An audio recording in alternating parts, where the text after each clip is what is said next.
Good morning! Good morning talaga guys. Good morning in Frankfurt na napakalamig.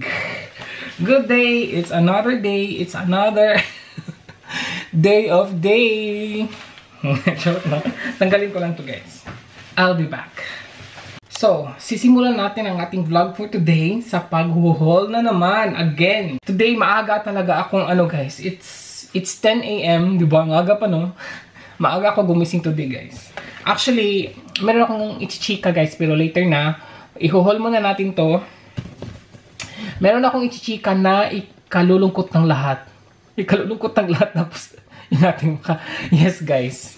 Ikalulungkot siya ng lahat. Charot no? Anyways, eto na lang muna guys. Ayan. Ayan. Ano ba yung ko guys? Ayan.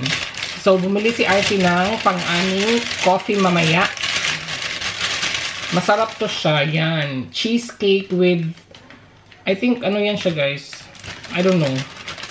I'm not sure kung ano yan. Mamaya ko na yan eh. Mamaya na natin yung ibabalik. So, mag-haul ako. First, ang i-haul. First is, again, meron tayo ditong spring onions. And bumili si RC ng green tea. Nag-green tea na ako guys, hindi naman every night, pero let's say 3 times in a week or 4 times in a week. Nag-green tea ako every night before ako matutulog. Ayan. Lalo na feeling ko busog na busog ako. Ayun. Nag-green tea ako. Uy, nag-ano siya. Meron tayong pineapple. Nag-ano siya. Nag-overflow. And guys, Christmas na talaga guys here in Germany. Hindi lang dyan sa Pinas ang Christmas na guys pag September, pag mga bear na. Dito din. Ayan, oh. O, diba? Diba pang Christmas? Pang Christmas kasi to guys, ang Stollen, tawag niya is ang Stollen confect. Para siyang siya guys, bread lang naman siya ng mga maliliit pang snacks. And kay partner lang to kasi moon at saka marzipan. Ayoko nito eh. So gusto niya to. So patry natin to kay partner, diba? Pasko na din dito. Ang dami ng mga choices doon guys. Mga ganitong klaseng mga ganitong klaseng mga pagkain pang Christmas. Madami na silang choices sa grocery. Kaya ipatry ko. I don't know kung na-try na ba ito ni partner. We'll see. And you know na me. Kay partner na naman. Isa lang binili ko guys kasi kailangan na dyan niyang mag-diet. Pero bili daw ako ng bili ng mga diet. Diba? Like this. Bumibili ako ng mga like this.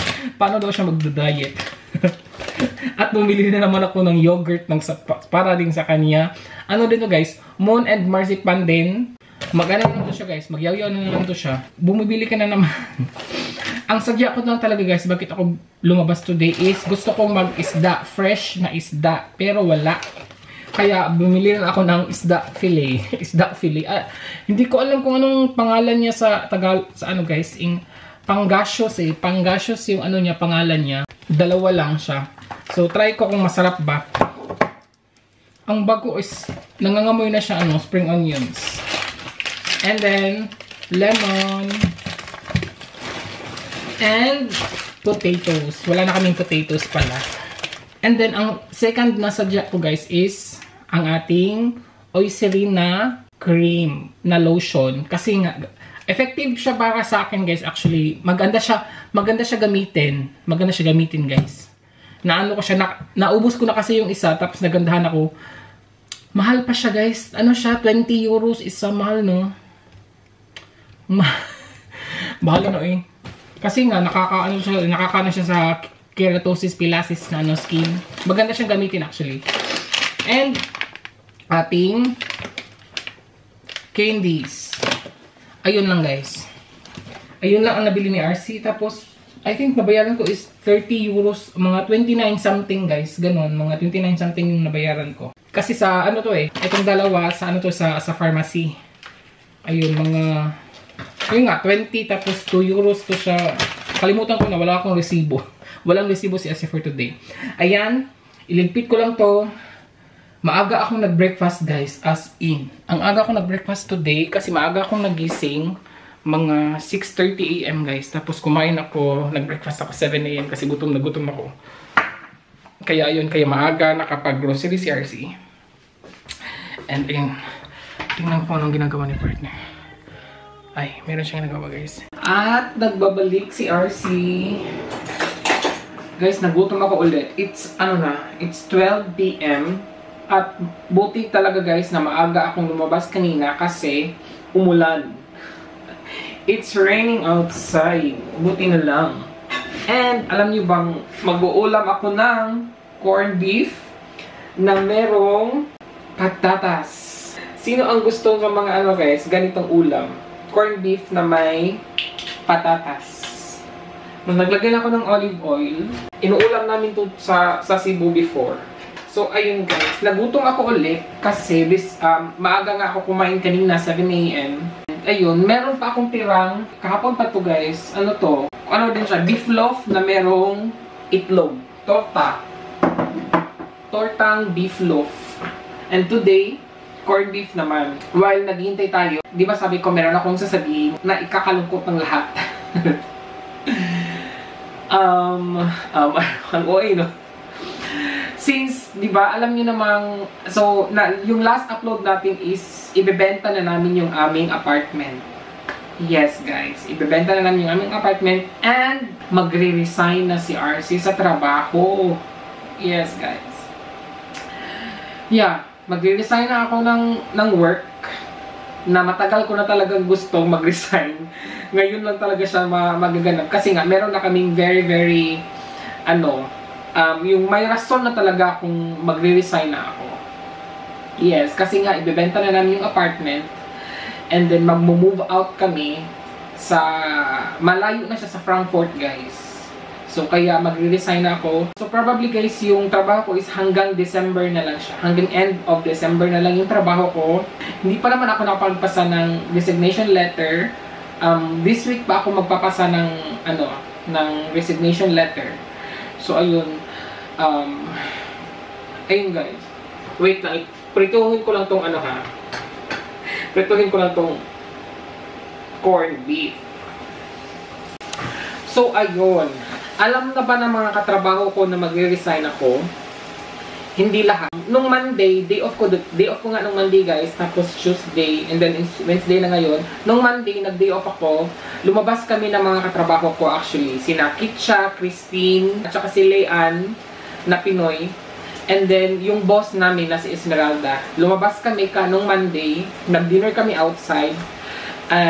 Doon ko sinabi sa kanila na sila ang unang mga person ko na sinabihan na magre-resign na ako. So, ayun. Malungkot. Hindi ko siya na-vlog kasi nga wala. Hindi ko din siya na-vlog. Of course, guys, malungkot sila. And of course, malungkot din ako, no? Kasi, you know, hindi na kami magkakatrabaho and maiiba na din talaga yung way of life ni RC soon. Next year, I think. Kasi nga, hindi na kami dito sa Frankfurt titira. Kaya kailangan ko talagang mag-resign. So, yun ang sinabi ko sa mga katrabaho ko. And then, yun, naintindihan din naman nila. And sabi nga ni Christine, matagal ko na talagang gustong mag-resign. Wala lang talagang reason. But now, I have the reason na magre-resign na talaga si RC. So, ayun guys. Yeah. After, kailan ba ako nag-start? 2019 ako nag-start guys. I-include ko yung nag-aaral pa ako ng caregiver. 2019. 6 years ako nagtrabaho ng caregiver. So, after 6 years. Diba? Okay lang din naman yung experience na 5 years. Diba? Kasi 1 year noon nag-aaral ako eh. So, 5 years guys, nagtatrabaho ako ng caregiver. Then, after noon, resign. Yeah.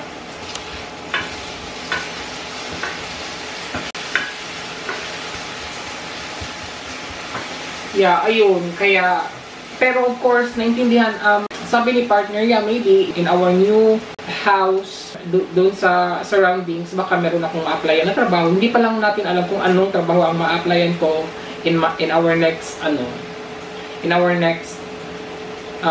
bahay. So, ayun. Hindi pa alam ng family ko. I think kung makikita na nila to, hindi ko sinabi sa kanila na magre-resign pa ako. So, baka ma-shock sila pag nasabi ko sa ate ko na magre-resign ako kasi sinabi ko sa kanya na mag-move out kami. So, there's a possibility na kailangan ko mag-resign. Mamimiss ko siguro ang Frankfurt, of course, kasi laking city ako, guys. And then, yung aming future house is malayo na siya sa city. Ayun. Mag-add lang ako ng onions. Look at my onions, guys. Very maliit. Very maliit yung onions ni RC. Pampaano lang siya. Pampakonting amoy lang. So, i-add na natin yung corned beef.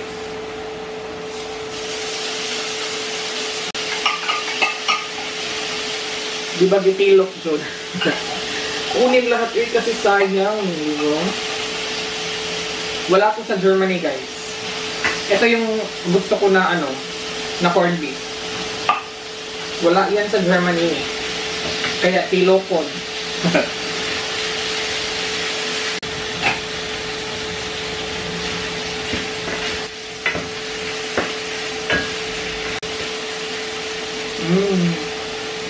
Ang sarap, guys. Ang bango. Salt.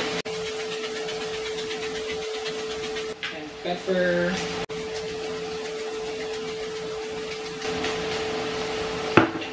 Yan.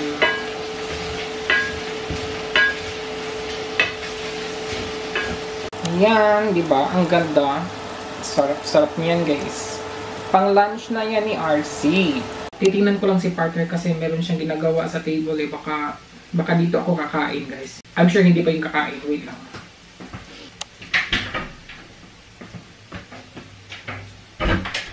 Yeah, guys. Meron siyang ginagawa. Kaya ako na lang kakain. Lagyan lang natin to dito. Look at that, guys. Our corned beef.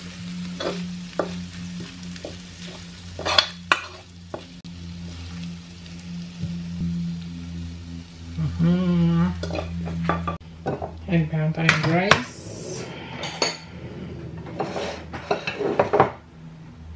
Mainit ang rice. Bahaw to, guys. Bahaw ang kanin ni RC. And our... Hindi na ako kakain, guys, kasi si partner may ginagawa sa ano. Meron siyang kausap. At gutom na ako. Hindi na ako mapaghintay. Sabi ko, kakain ako.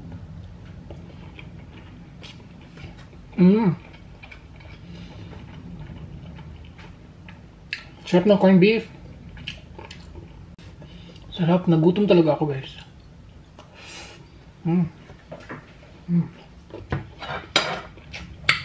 Yung ulam ko today is Pinoy na Pinoy. Sarap.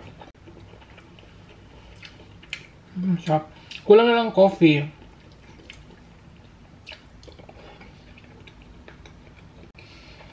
Magko-coffee ba ako? Hindi. Nag-coffee na kasi ako kanina breakfast, guys. Kaya.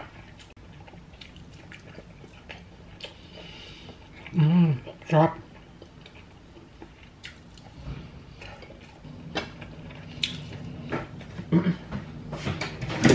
Mag-juice na lang ako.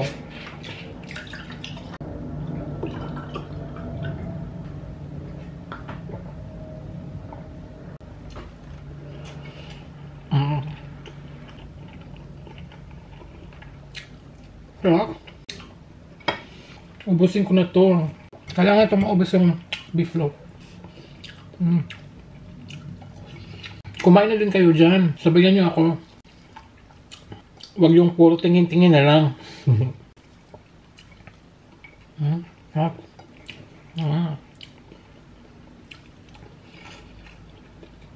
Sarap ng corned beef.